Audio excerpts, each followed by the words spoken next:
Bonjour à toutes et à tous. À travers cette vidéo, nous allons résoudre avec vous des questions à trous qui portent sur les isométries du plan. Niveau, ça peut intéresser les élèves de première S1 et terminale S1, lycée. Alors, donc, on y va pour la première question. On vous dit une application f du plan dans lui-même est une isométrie si et seulement si elle conserve. Alors, qu'est-ce qu'on doit mettre ici? Donc, les pointillés doivent être remplacés par si elle conserve le produit scalaire. Voilà. Si vous avez une application f qui est une isométrie, elle va conserver le produit scalaire et réciproquement, si une application f du plan dans lui-même conserve le produit scalaire, on peut affirmer que c'est une isométrie. Deuxième question, la composée de deux symétries orthogonales d'axes parallèles est une. Alors, composée de deux symétries orthogonales d'axes parallèles, ça donne une translation. Alors, question 3.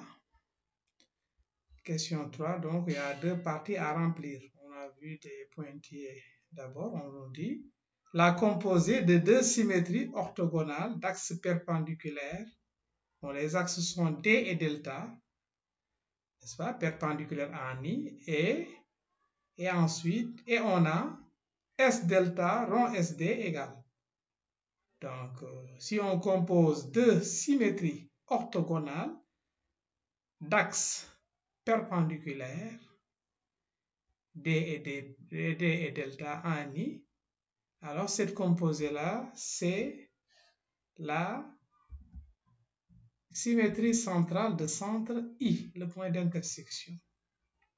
Et puis on a cette propriété très utile que S delta rond SD, ça commute, donc c'est la même chose que SD rond S delta.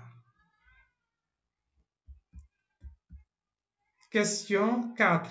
La composée de deux rotations de même centre O et d'angle alpha 1 et alpha 2 est la de centre et d'angle. Donc là, c'est là donc rotation. Donc la composée de deux rotations de même centre O donne effectivement une rotation. Une rotation de centre O. Le centre ne change pas. Et maintenant, l'angle, il suffit de faire la somme des angles. Des angles alpha 1 plus alpha 2. Question 5. La composée d'une translation par une rotation. Composée d'une translation par une rotation est.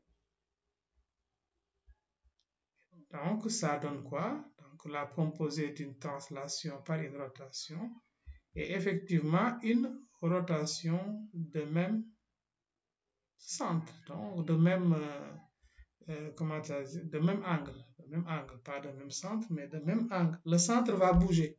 Si on compose une translation par une rotation, on trouve une rotation, certes, de même angle. Voilà. Question 6. La question, on a mis 5, mais c'est la question 6. Si deux triangles ont un même angle, si deux triangles ont un même angle compris entre deux côtés qui sont respectivement égaux, alors qu'est-ce qu'on peut dire? Alors, ces deux triangles sont isométriques.